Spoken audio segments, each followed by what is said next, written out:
കനത്ത കാറ്റിൽ Malappuram Kuzhippuram government UP. സ്കൂളിന്റെ മേൽക്കൂരയുടെ ഒരു ഭാഗം അടർന്നു വീണു. കുട്ടികൾ രക്ഷപ്പെട്ടത് തലനാരിഴയ്ക്കാണ്. വിപിൻ സി വിജയൻ വിവരങ്ങളുമായി ചേരുന്നുണ്ട് കുഴിപ്പുറത്തെ സ്കൂളിന് മുമ്പിൽ നിന്ന്. വിപിൻ, എന്താണ് അവിടെ നിന്ന് പങ്കുവയ്ക്കാൻ കഴിയുന്ന വിവരങ്ങൾ? കുട്ടികൾ തലനാരിഴയ്ക്കാണ് രക്ഷപ്പെട്ടതെന്ന് പറയുന്നു. എന്താണ് സംഭവിച്ചത് അവിടെ, വിപിൻ?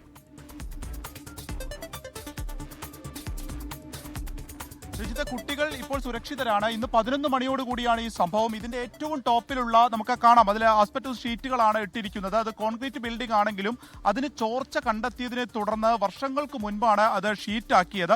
ആ ഷീറ്റാണ് ഇപ്പോൾ ഇവിടെ ഏറ്റവും വലിയൊരു പ്രതിസന്ധിയായി നിൽക്കുന്നത്. കാരണം അത് പലതും ദ്രവിച്ച് അടർന്നു വീഴാവുന്ന നിലയിലാണ്. അതിലെ ഒരു കഷ്ണമാണ് ഇന്ന് ഈ നിലം പൊത്തിയത്. നമുക്ക് ഈ ദൃശ്യങ്ങളിൽ കാണാം, ആ കോൺക്രീറ്റിന്റെ ആ ഒരു ആസ്പെറ്റോസിന്റെ ഒരു ഭാഗം നിലത്തേക്ക് ഇങ്ങനെ വീഴുകയായിരുന്നു. അതിന് അത്യാവശ്യം നല്ല കട്ടിയുണ്ട്, നമുക്കൊക്കെ അറിയാം. അപ്പോൾ ഇവിടെ ഈ ചെറിയ കുട്ടികൾ, യു.പി. സ്കൂളാണ്, ഇവിടുത്തെ കുട്ടികളൊക്കെ കളിക്കുന്ന ഒരു സമയം കൂടിയാണ് ഈ 11 മണി. ഇന്ന് പരീക്ഷയായതുകൊണ്ട് കുട്ടികളൊക്കെ കയറിയ സമയത്താണ് ഈ അപകടം ഉണ്ടായത്. തലനാരിഴയ്ക്ക് രക്ഷപ്പെട്ടു എന്ന് തന്നെ പറയാം. പറപ്പൂർ പഞ്ചായത്തിന് കീഴിലാണ് ഈ സ്കൂൾ ഉള്ളത്. നമുക്ക് അറിയാം, വിദ്യാഭ്യാസ മന്ത്രിയൊക്കെ ഇപ്പോൾ എല്ലാ സ്കൂളുകളിലും എത്തുന്നു. ഈ പഴയ കെട്ടിടങ്ങളൊക്കെ പൊളിച്ചു നീക്കണം, അതൊക്കെ അപകടം ഉണ്ടാക്കും എന്നുള്ളതൊക്കെ പറഞ്ഞാണ്. അപകടമുണ്ടായ സംഭവങ്ങൾ നമ്മളുടെ മുന്നിലുള്ളതാണ്. പക്ഷേ ഇപ്പോഴും ഇത്ര ഒരു അനാസ്ഥ, അതായത് അതൊന്ന് പൊളിച്ചു മാറ്റി പുതിയതിടുകയാണ് വേണ്ടത്. അതിപ്പോഴും ഉണ്ടായിട്ടില്ല. ഇവിടുത്തെ PTA ഭാരവാഹികൾ പറയുന്നത് വർഷങ്ങളായി തന്നെ പരാതി കൊടുക്കുന്നുണ്ട് എന്നുള്ളതാണ്. അവർ കൂടി നമ്മുടെ ചേരുകയാണ്.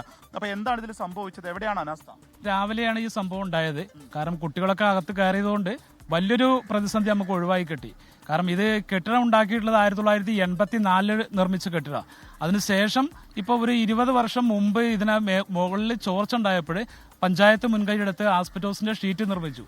അത് പിന്നെ ഒരു 7 വർഷമായിട്ട് അത് ഇളകുന്നത് ഞങ്ങളുടെ ശ്രദ്ധയിൽപ്പെട്ടപ്പോൾ ഞങ്ങളത് നിരന്തരം ആവശ്യപ്പെട്ടുകൊണ്ടിരിക്കുക പഞ്ചായത്തിനോട്. അത് ഇളക്കി മാറ്റിയിട്ട് പുതിയത് സ്ഥാപിക്കണം, അതല്ലെങ്കിൽ പുതിയ കെട്ടിടം വേണമെന്നുള്ളത്.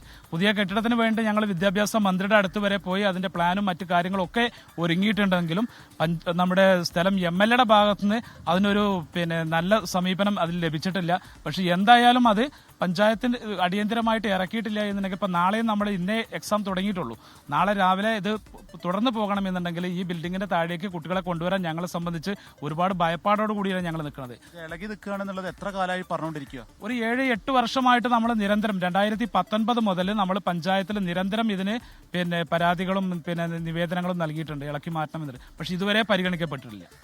അതിനായിട്ടൊരു പൈസ നീക്കി വയ്ക്കുക, ഇത് മുഴുവനായി മാറ്റി വേറൊരു ഷീറ്റ് ഇടണം എന്നുള്ളതാണ്. അതെ, അത് തന്നെയാണ് ഞങ്ങൾ ആവശ്യപ്പെടുന്നത്. അതല്ലാന്നുണ്ടെങ്കിൽ ഇതുപോലെ തന്നെ ഇപ്പോൾ തന്നെ ഇന്ന് രാവിലെ ഉണ്ടായിട്ടുള്ള കാറ്റിൽ ഇളകിയിട്ട് കുറച്ച് ഭാഗം മാത്രമേ താഴെ വന്നിട്ടുള്ളൂ.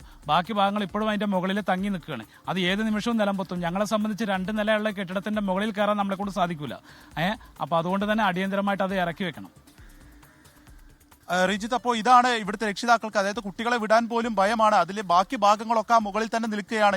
ഇന്നിപ്പോൾ ഈ 11 മണിക്ക് വലിയൊരു കാറ്റാണ് ഈ പ്രദേശത്ത് ഉണ്ടായത്. അതുപോലെ ഈ മഴയും കാറ്റും ഇങ്ങനെ തുടർച്ചയായ ദിവസങ്ങളിൽ ഉണ്ടാവുന്നുണ്ട്. അത് ഇനിയും തുടരുകയാണ് എന്നുണ്ടെങ്കിൽ അത് വലിയ പ്രശ്നമാവും. അത് കുട്ടികളെ സംബന്ധിച്ച് ഒരു പേടിസ്വപ്നം എന്ന് തന്നെ പറയാം. ഈ PTA ഭാരവാഹികളൊക്കെ പറയുന്ന പോലെ, രക്ഷിതാക്കൾ പറഞ്ഞതുപോലെ ഇപ്പോൾ ഈ ഒരു ഭാഗം മാത്രമാണ് വീണിരിക്കുന്നത്.